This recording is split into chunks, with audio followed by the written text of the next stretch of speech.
Recording शुरू हो गया शुरू। Hello hello hello hello hello, कैसे हैं आप लोग? आज देखो, मैं तुम लोगों को ना तो मैं गुड इवनिंग बोलूंगा, ना ही गुड मॉर्निंग बोलूंगा, ना ही गुड आफ्टरनून बोलूंगा, कुछ ना बोलूंगा। आज मेरा मन कर रहा है तुमको पकड़ के इतना लतिया है, इतना लतिया है। अरे चुट्टा सब इतना आसान आसान सवाल गलती करता है, हैं? इतना आसान आसान सवाल। मेरा नाक कटा दिया तूने, पता है? मैंने अभी अभी चाकू उठाकर अपना नाक काट लिया। ऐसे तो मैं तुम लोग के सामने आता नहीं हूँ। अब तो मैं और नहीं आऊंगा क्योंकि मेरा नाक कट चुका है।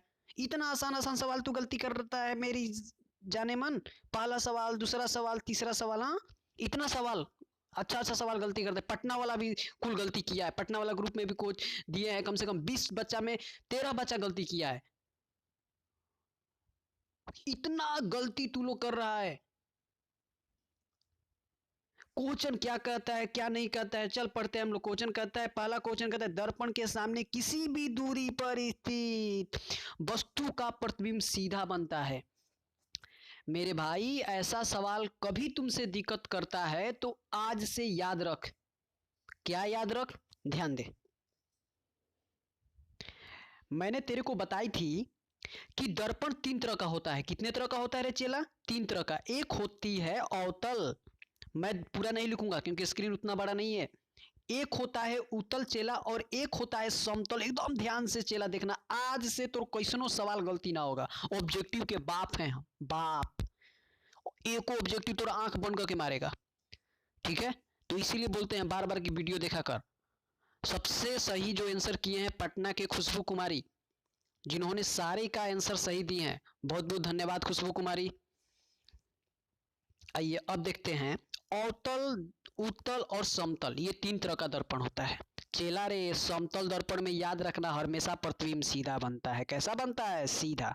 रे तो घरे जो यूज करता है दर्पण, ओकरा में कभी उल्टा बनता है क्या? हमेशा सीधा ही बनता है ना। उत्तल में भी हमेशा सीधा बनता है। कैसा बनता है? सीधा। और अवतल में सीधा भी बनता है और उल्टा भी बनता है। सीधा भी बनता है और उल्टा भी बनता है। चला, दर्पण तीन तरह का, अवतल, उत्तल, समतल।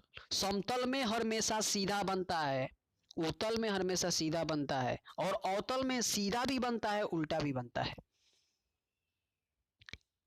यहीं से एक बात और याद रखना, सीधा का मतलब काल्पनिक। अब बोलेगा रे मास्टर, सीधा का मतलब काल्पनिक क्या होता है? अब जरा तू कल्पना कर, कभी तू कल्पना किया है कि हम तोरा को जूता से मारेंगे?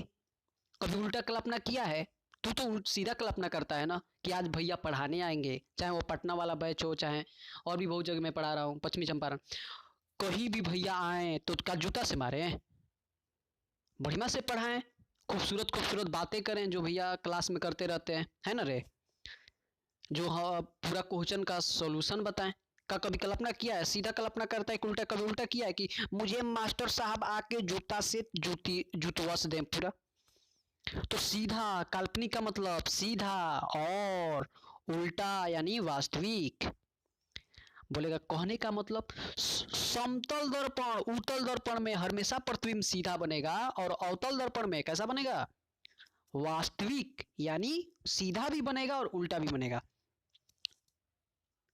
अब आजा बेटा क्वेश्चन की दुनिया में। क्वेश्चन कहता है बेटा, दर्पण के सामने किसी भी दूरी पर वस्तु का प्रतिबिंब सीधा प्रतीक होता है। रे चुट्टा, अभी मैंने बार बार तुमको बता रही है कि सीधा प्रतिबिंब बनता है केवल समतल में।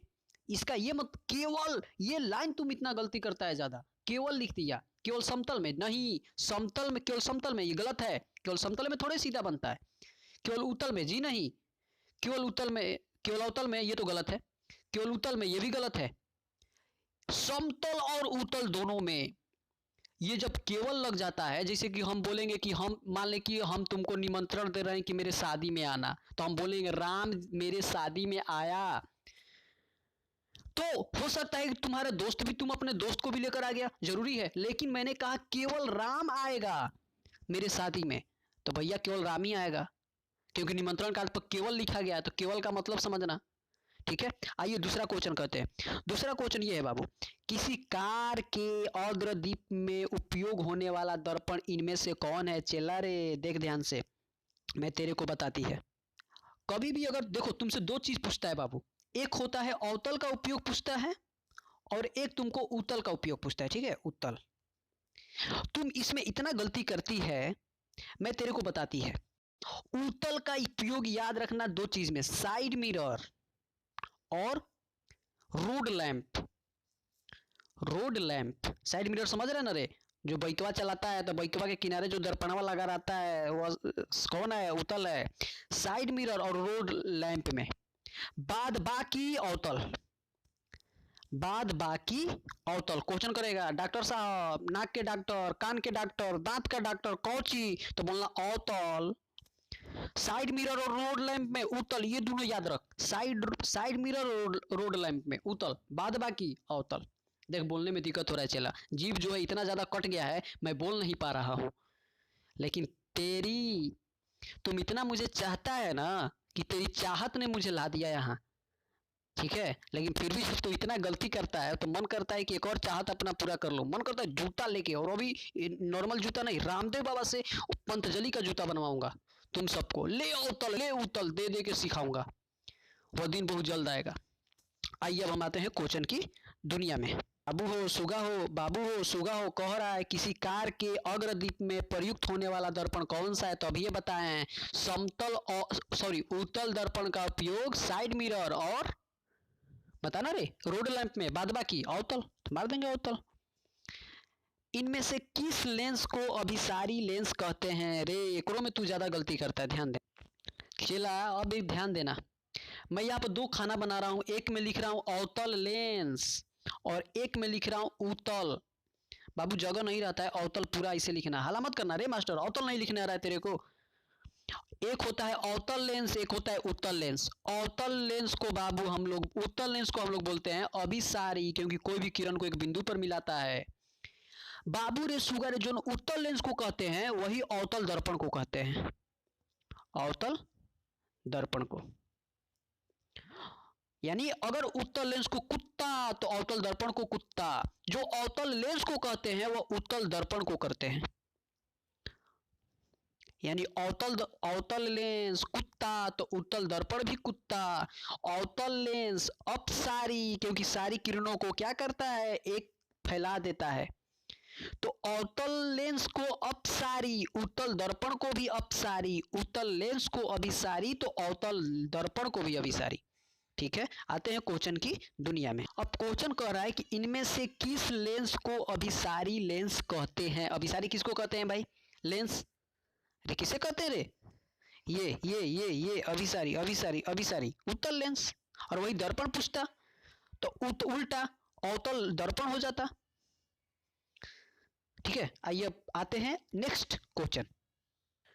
बाबू आइए कुछ क्वेश्चन और हम लोग देखते हैं। क्वेश्चन कह रहा है कि वायुमंडल में प्रकाश के किस वर्ण का प्रकीर्णन अधिक होता है। प्रकीर्णन का मतलब क्या होता है, तो इतना ज्यादा गलती करता है।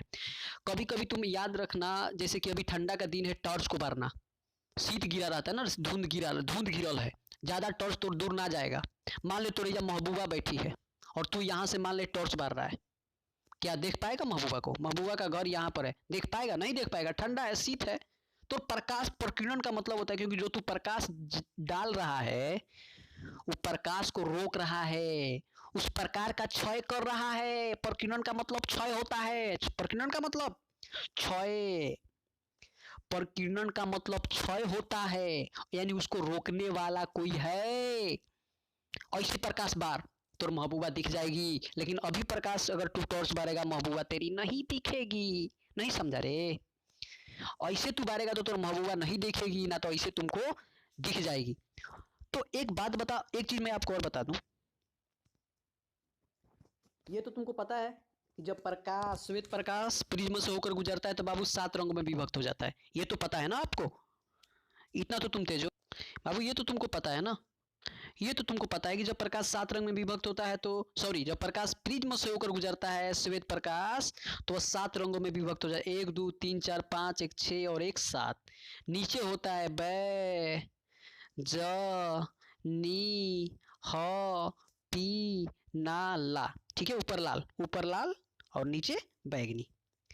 बाबू रे एक बात ध्यान देना, लाल का तरंग दैर्घ्य अधिक होता है, लेमडा अधिक होता है, बाद बाकी कम। बाद बाकी कम, लाल का तरंग दैर्घ्य केवल अधिक होता है, बाद बाकी कुछ पूछेगा कम, तरंग दैर्घ्य कम, प्रकीर्णन कम, सॉरी तरंग दैर्घ्य ज्यादा, बाद बाकी कम, तरंग दैर्घ्य ज्यादा, बाद बाकी कम, प्रकीर्णन कम, चाल कम, चाल कम है, थप्पड़ मारेंगे, चाल ज्यादा होता है। तरंग दैर्घ्य ज्यादा, चाल ज्यादा, बाद बाकी कम। और बैगनी का तरंग दैर्घ्य कम, बाद बाकी ज्यादा, बाद बाकी ज्यादा, तरंग दैर्घ्य कम, बाद बाकी ज्यादा। अब आजा क्वेश्चन की दुनिया में। क्वेश्चन कहता है मेरे बाबू मेरे सुग्गा, वायुमंडल में प्रकाश के किस वर्ण का प्रकीर्णन अधिक होता है? मैंने अभी बताया, क्या बताया रे, कि ऊपर होता है लाल और नीचे होता है, गलती है, ये गलती है, नीचे होता है बैगनी। तो लाल का तरंग दैर्घ्य ज्यादा, लाल का तरंग दैर्घ्य ज्यादा, बाद बाकी कम, तो प्रकीर्णन कम। लेकिन प्रकीर्णन अधिक किसका होगा? बैगनी का। लेकिन एकरा में तो बैगनी ना दिया है, तो कौन मारेगा? बैगनी के बाद क्या होता है? बैजनी, नीला तो आ रहा है ना, बैगनी के बाद देख कौन आ रहा है, बैगनी मान ले नहीं है तो ओकरा बाद देख कौन आ रहा है नीचे से, तो नीला आ रहा है, आंसर नीला हो जाएगा।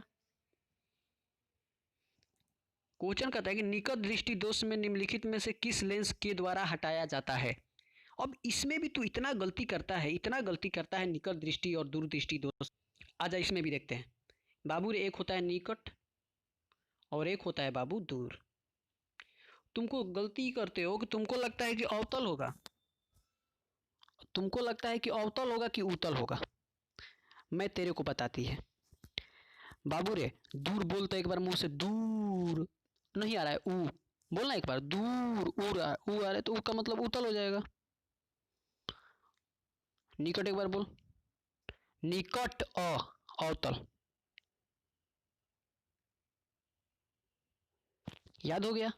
या फिर ऐसे भी याद रखना, ये निकट, निकट छोटा का बड़का से, सॉरी बड़का, बड़का बड़का से, छोटा का छोटका से, दूर दुयुगुण शब्द छोटका, तो छोटका लेंगे उत्तल, निकट बड़का बड़का लेंगे। ऐसे भी निकट में अ आ रहा है तो अवतल, दूर में उ आ रहा है तो उत्तल।